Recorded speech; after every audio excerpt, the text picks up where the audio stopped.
শহীদ জগন্নাথ রায়ের মা প্রমীলা রায় তার ব্যাংক অ্যাকাউন্টের থেকে 50 লক্ষ টাকা আত্মসাৎ করার অভিযোগ আনলেন পুত্রবধূ তথা ধূপগুড়ি বিধানসভা উপনির্বাচনের বিজেপি প্রার্থী তাপসী রায় ও আরেক নিকটাত্মীয় তপন বর্মনের বিরুদ্ধে।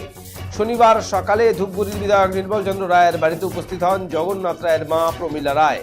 এই সংক্রান্ত অভিযোগ আনার পাশাপাশি বিধায়ককে বিষয়ে হস্তক্ষেপ করার আবেদন জানান তিনি। প্রমীলা দেবী বলেন, ছেলে শহীদ হওয়ার পর সংশ্লিষ্ট দপ্তরের তরফে তাকে কিছু টাকা দেওয়া হয়েছিল।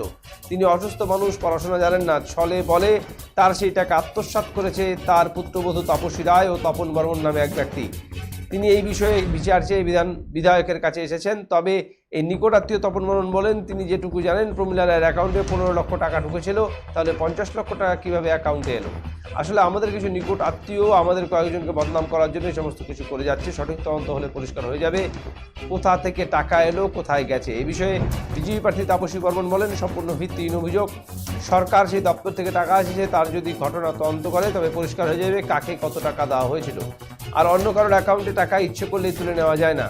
আমি চাই এটার একটা সঠিক তদন্ত হোক। এ বিষয়ে ধূপগুড়ির বিধায়ক নির্মল চন্দ্র রায় বলেন, শহীদ জগন্নাথ রায়ের মা আমার কাছে এসেছিল এবং অভিযোগ জানিয়েছে, তবে এই বিষয়টি তার এখতিয়ারভুক্ত নয়। তিনি ওনাকে সংশ্লিষ্ট দপ্তরে অভিযোগ জানাতে বলেছেন।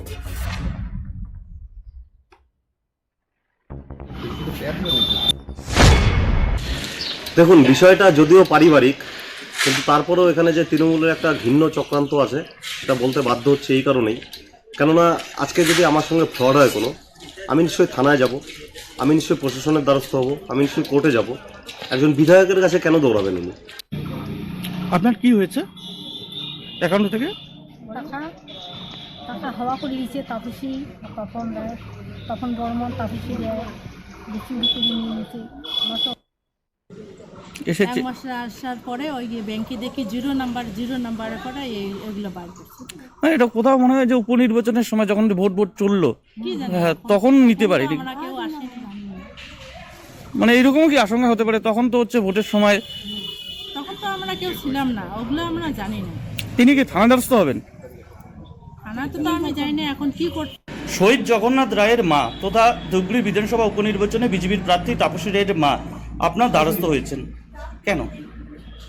একটু সংশোধন করে দিই, মানে যে তাপসী রায়ের শাশুড়ি মা, হ্যাঁ, শহীদ জগন্নাথ দেবের মা, উনি এসেছেন একটা অভিযোগ নিয়ে যে তার ছেলে শহীদ হওয়ার পরে মা হিসেবে তার ব্যাংক অ্যাকাউন্ট খুলে কেন্দ্রীয় সরকার 50 লক্ষ টাকা সেই ব্যাংক অ্যাকাউন্টে দেয়।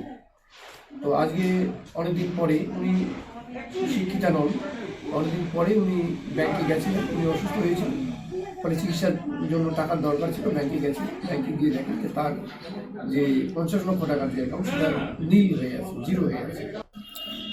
আচ্ছা দাদা, ধূপগুড়ির বিধানসভা উপনির্বাচনে প্রার্থীর শাশুড়ি যিনি অভিযোগটা করছেন আজকে ধূপগুড়ির এমএলএর বাড়িতে আসছেন, তো এ বিষয়ে আপনারা কি বলেন, আপনাদের কি মন্তব্য?